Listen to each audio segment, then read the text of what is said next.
ये hero company का passion Xpro bike है और ये मॉडल है BS4 मॉडल। अभी तो ठीक से BS4 बाइक भी नहीं निकला था और फिर BS6 बाइक का घोषणा हो गया और मार्केट में BS6 बनाना भी शुरू हो गया। और जो BS4 बाइक बनी थी वो धीरे धीरे आपको पता ही है कि इसका भी कोई एक टाइम था कि जल्दी से इसका रजिस्ट्रेशन करा लो या फिर नहीं तो फिर बाद में मुश्किल हो जाएगी रजिस्ट्रेशन कराने में। तो ऐसे में बहुत सारी बातें होती, मैं उतना क्या बताऊं, लेकिन मैं आज इसका सर्विस करने जा रहा हूं। जो अभी ये फ़िलहाल न्यू बाइक है, ज़्यादा दिन चला भी नहीं है और इसका दूसरा सर्विस हो रहा है। यहाँ देख सकते हैं ये मीटर जो है, मीटर में 3228 किलोमीटर यहाँ पे शो कर रहा है और साथ में ये जो सर्विस रिमाइंडर होता है ये भी शो कर रहा है, बिलिंग कर रहा है। इसे हम ख़त्म करेंगे, सर्विस रिमाइंडर ख़त्म करेंगे और इसका इंजन ऑयल जो हम चेंज कर रहे हैं दोस्तों, तो इसका हम देख रहे हैं कि इसमें जो बोल्ट है यहाँ पे हमें 22 नंबर लगाने के लिए दिया गया है। पहले तो 17 नंबर आया करता था, अब इसमें देखते हैं कि यहाँ 22 नंबर का बोल्ट है। इसके साथ वाशर भी है, वाशर इसके इंजन में ही मतलब वहाँ पे भी चिपका हुआ है। तो इनमें देख सकते हैं दोस्तों, इसका जो इंजन है पैशन एक्सप्रो में जो पहले इंजन दिया था वो थोड़ा अलग था और इसमें जो है अलग है। और उस पैशन एक्सप्रो में ये टेंशनर नहीं था, जो हम लोग काफ़ी ज़्यादा इसमें चिंतित होते थे कि ये टेंशनर के बिना टाइमिंग चेन बहुत जल्दी ख़राब हो जाता है। तो इसमें जो टेंशनर दिया है तो इससे टाइमिंग चेन की जो लाइफ है इतना तो जानते हैं कि ज़्यादा होगी टेंशनर की वजह से। लेकिन फिर भी दोस्तों जो साउंड होना चाहिए इस बाइक में वो साउंड नहीं है, क्योंकि ये जो मॉडल है ना इंजन का, मॉडल आई स्मार्ट जो बाइक होती है हीरो की, वही मॉडल का ये इंजन लगा हुआ है इसमें, ठीक है। तो जो आवाज़ होना चाहिए वो आवाज़ तो नहीं है, पर मैं आपको टैपिट भी खोल के दिखाऊंगा। इसका टाइमिंग चेन वगैरह तो इधर जो भी होगा सब सही होगा, लेकिन मैं टैपिट करके सेट करके दिखाऊंगा, क्योंकि दूसरी सर्विस या तीसरी सर्विस में टैपिट सेट करना चाहिए। टैपिट कंपनी से थोड़ा लूज आता है और हम इसका टैपिट को सेट करेंगे। तो मैंने इसका इंजन ऑयल यहाँ पे देख सकते हैं कि मैंने इसका इंजन ऑयल निकाल लिया।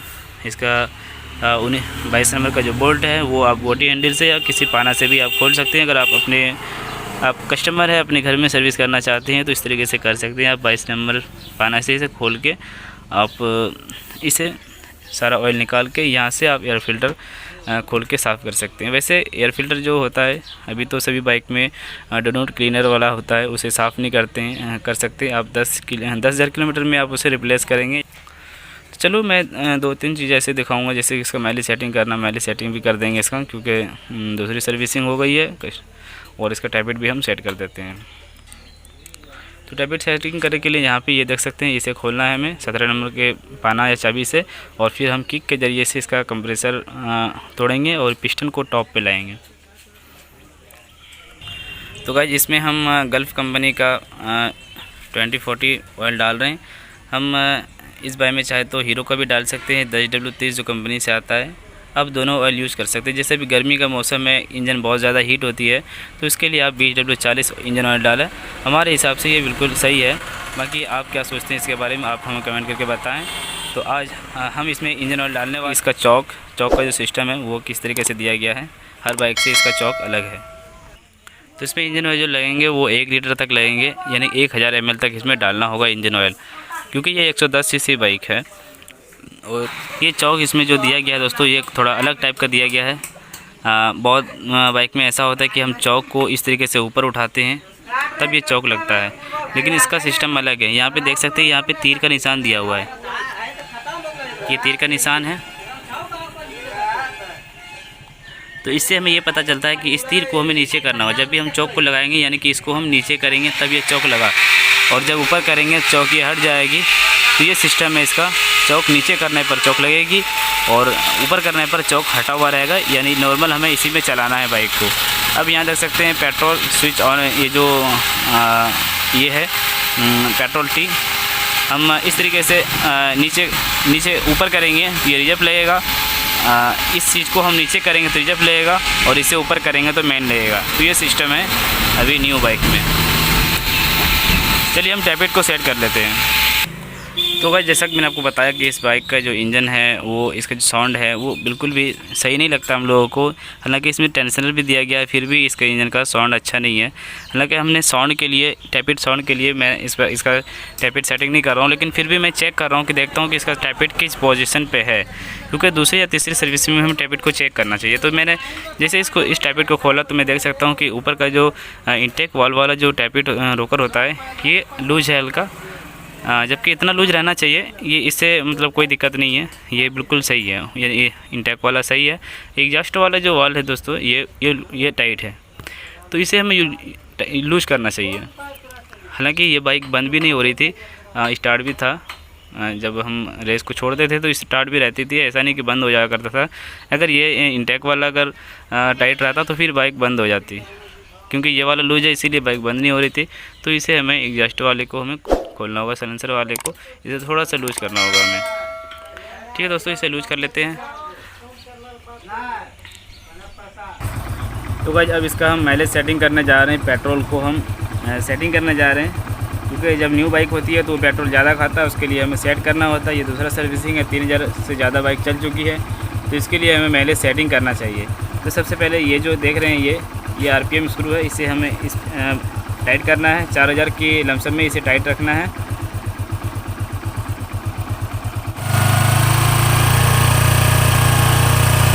अगर ऐसे आपको अंदाज़ा नहीं मिलता कि 4000 स्पीड कितना होता है, तो यूँ ही आप 5 चूड़ी लमसम में इसे टाइट करें और ये इंजन की जो साउंड है वो बढ़ जाएगी। उसके बाद हम इसे एयर स्क्रू को हम ये जो है ये साइड में ये एक एयर स्क्रू है, इसको हम क्या करेंगे पहले टाइट करेंगे। तो इस तरीके से हम टाइट कर देते हैं। और टाइट करते समय भी हमें नाप रखना है कि कितना टाइट हुआ, पहले कितना था, उसके बाद हमें कितना करना है।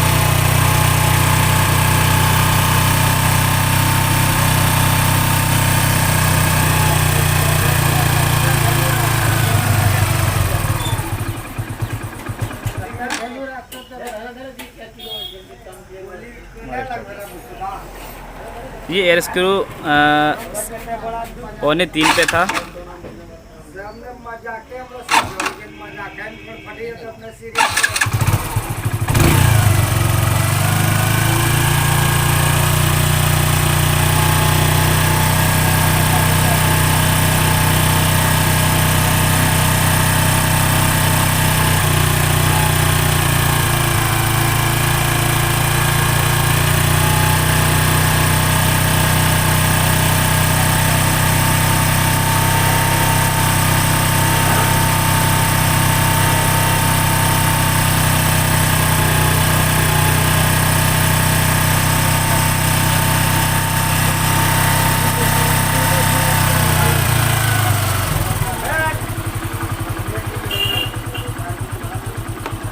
तो दोस्तों ऐसा है कि इसका हम जो ट्यूनिंग कर रहे हैं वो ट्यूनिंग सेट नहीं कर रहा है, यानी कि पहले से ट्यूनिंग किया हुआ है। ये 3 से अगर हम कम करते हैं तो इंजन का स्पीड घट जाता है, और हमें मालूम है कि जब इंजन का स्पीड बढ़ता है उसी टाइम हमें वहीं पर छोड़ना चाहिए। यानी कि जहाँ पे स्पीड ज़्यादा रहता है, इंजन का RPM ज़्यादा रहता है, उसी जगह हमें इस एयर स्क्रू को छोड़ना चाहिए, जो फिर माइलेज सेटिंग होता है।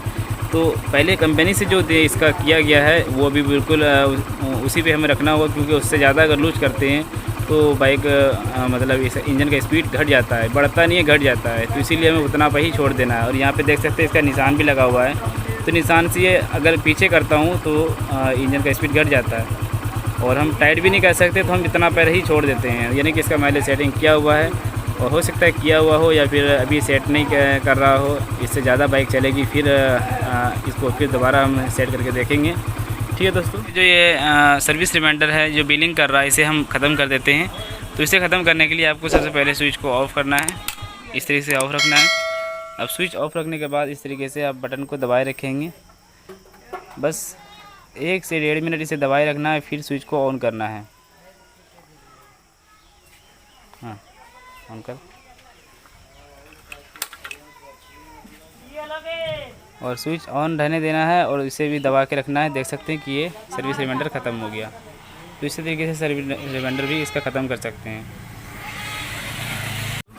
आशा करता हूँ वीडियो से फ़ायदा होगा। वीडियो को लाइक और शेयर करें, चैनल को सब्सक्राइब करें।